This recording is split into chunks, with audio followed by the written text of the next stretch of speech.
Laura, I am fascinated with this character. You do a lot of historic paintings for museums and hospitals and big institutions, right? Right. Who do we have here? Very distinguished guy. Well, for the last 5 or 6 years, I have been commissioned by the University of Maryland Medical Center in Baltimore, or maybe it's better known as the School of Medicine in Baltimore. And it's on Lombard Street, and there's a historic hall there called Davidge Hall. And in the hall, you walk in and they have portraits of the founders and the deans over the years, because it was founded back in 1807. So they have commissioned me over the years to replace or even to paint portraits of some of the deans that never had their portrait done. And this gentleman, his name was Robley Dungleson. Robley Dungleson. How do you like that name? And Quite a bon vivant. I know. He was British, and he came to the States, and he was the dean at the School of Medicine in 1834 and 1836. Now, the interesting tidbit, trivia about him. He was well dressed. Isn't he? Yeah. Well, the work, you know, I had to make all these colors up because the photo of the engraving that they sent me was all I had to work from, and it's black and white. Naturally, back then they didn't have color. He would be very pleased. He'd be very pleased. I think so. I thought he would look good in red. He's a rather dashing fellow. Now he might object to the To the gray? Oh no, I thought that was kind of highlights like ladies have in their putting blonde in their hair.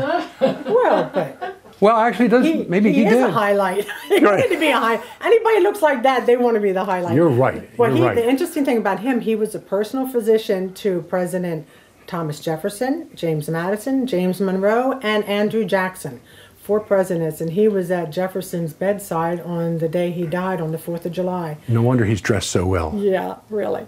But I've enjoyed doing these. I call them my old dead doctor dudes. Now that's an affectionate title. You were hired, according to the starting point, you were hired to do a portrait of a historic event that took place in Dorchester County? Right, last November. Will you have that? November the 20th. Here we go. A group there Let's show it hired to the me camera. to redo this. Now this is a photo of and it's not a very good one, but of a very large painting that hangs in the Capitol building in D.C. And it is of Lincoln and his cabinet in 1862 reading the Emancipation Proclamation. And that set the ball rolling to set the slaves free, for those that don't know that. Well, few people know that there was a woman on his cabinet, and in this original painting, the artist was not allowed to portray the woman because of her gender. So, he did not totally leave her out, though. He has a chair here. And you can see there's a red scarf on the chair. And Lincoln promised to recognize Anna Ella Carroll later on after the war was over, but he never got that chance because we all know he was assassinated. And so this... So you've done it. Anna was from Dorchester County, and I'm from Dorchester County, and I'm a woman, and so they commissioned me to do this, to redo this painting, and to put Anna in her rightful place in her chair. And so that. And how large is that painting? My painting is 3 feet by 6 feet. 6 feet wide. That's a big painting. And where is that now? Where does that hang? It hangs right now. It's in the back of the gallery here because we're waiting. We're setting up the logistics and the legalities for it to go on tour, because they want the story to get out to educate not only school children but all of us. Very few people knew this story. I didn't know it. It's a wonderful story. It's a great story. It's a heartwarming story, and you can Google her and go on the website Anna Ella Carroll and find out more about her. I think, but the painting took me a solid 4 or 5 months of, and I mean intense painting, to finish it, because you have all these faces and heads and hands and shoes and chairs and books. And did a great job. Thank you so much. Did a great job. Yeah. Tell us about some of your other portraits. All right. I also do pastel, portraits in pastel, and totally different look, flatter, finer, softer, and many people liked their children done in pastel, and actually pastel was my first love before I went on to oil. Now here's a couple samples, this young boy, and then here's another commission I was to do, him and his brother, and it's a little older. Now this is called a vignette, and what's interesting about different about a vignette as compared to the doctor here, The doctor has a finished background. And the Anna Ella Carroll Lincoln cabinet, of course, has finished background, books and everything. But a vignette just shows maybe the canvas color or the paper color. And it usually has more of a fading out and like a sketch look. You have a great signature too. Oh, thank you. I worked on that a long time. I'll bet you did. Now tell me, everybody that's watching this is saying, but how much does it cost? Give us an idea. Well, this is a mini size, and all three of us have our own pricing, but they're pretty close. And so most of the mini sizes, the least cost, most of the paintings, their lowest cost are about $1,200, and they go up. According to size, according to medium, how much is involved, how many people are involved. So you can Sure. usually plan on around $1,200 going on up and way up into the thousands, of course. And then, of course, you can get giclées of any size. You can get giclées, and actually this is a giclée of a pastel. And Wow. You would never know it. I would have never known that. It really does convert nicely. Tell us about some of the other portraits.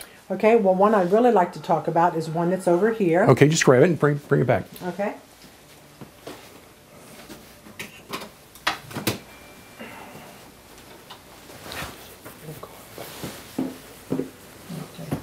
Don't know if you can you see this okay? Yes. Okay.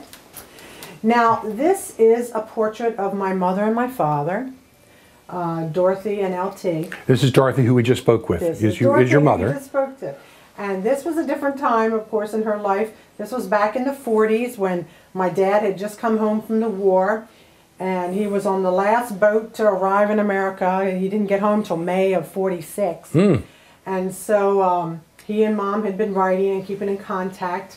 And he came, when they met, he said, okay, Dorothy, I'm going to be, I'll be, stationed some other places. So maybe in a couple months we'll get married. And my mom says, no, not a couple months, not a couple weeks, now. We are getting married now. And they were married 5 days later. And so this is a portrait that I did from a very old photograph of them. They were out on the Chesapeake Bay that first year of marriage. And I think it really portrays the happiness. I call it the greatest generation, my parents. And because the 40s, I think, really was. Yeah, it sure was. And now this is called doing a very controlled palette of, I only used about 5 or 6 pastels. So it's almost monochromatic, meaning there's not a lot of different colors in here because I wanted to capture an old photo look, see. And some people might really enjoy having their ancestors done like this in the old sepia tone photography. You have one? I have one up there too of my husband, and he was in the Marine Corps. And I have Vietnam behind him and the places that he was stationed in Vietnam. Wow, that's great. So it can be quite a legacy that you can pass This is down. also your mother there? No, Oh. this is a friend, Pat her name is, and she loved to be out in this garden, and she's a Southern lady, and I call it Pat in the Hat. And then tell us about the other ones. All right, now this gentleman, this is a sketch of another old dead Dr. Dude for the University of Maryland School of Medicine, and his name was Julian Chisholm, and he was during the Civil War. The sketch, this is a preliminary sketch, but of course the finished portrait hangs in Davidge Hall in Baltimore. So as you can see, we're all blessed to be able to do something we're passionate about and we truly love, and that is to portray the human form on canvas. You certainly do. You author, and it's so special that people from these institutions from all over the country are coming to Easton, Maryland to get the best old Dr. Dudes painted by you. And other people. And other They're people. called legacy portraiture, which is a genre all to itself. But we hope that people will come in and see our original work, and that they would want to commission someone to have someone painted, a loved one, a pet. And you don't mind if people come in and just look over your shoulder while you're painting? No, they're so welcome. In fact, if I was an artist roaming around here and I didn't have this gallery, and I knew artists were working in here painting, I would be peeking in that back door all the time. But they don't have to peek, they can come in. That's right. And then on first Fridays, you have a reception here, right? All the galleries do. The first Friday of every month, all year round, we found it's very popular. From 5 to 9, the galleries are open in town, and at your leisure, sometimes there's a featured artist This month we're featuring our Russian artist, you know, and another month we may feature Kevin Fitzgerald. One time we featured the three of us. Last year we had a portrait show. So if we do feature that artist, then they're there that night. We have food, wine, music. It's great fun. Dancing girls and boys. And people don't have to buy anything. They can just come in and look. We don't have to. Right. Of course, we're always hoping. Right. Well, thank you very much for your time. You're very welcome.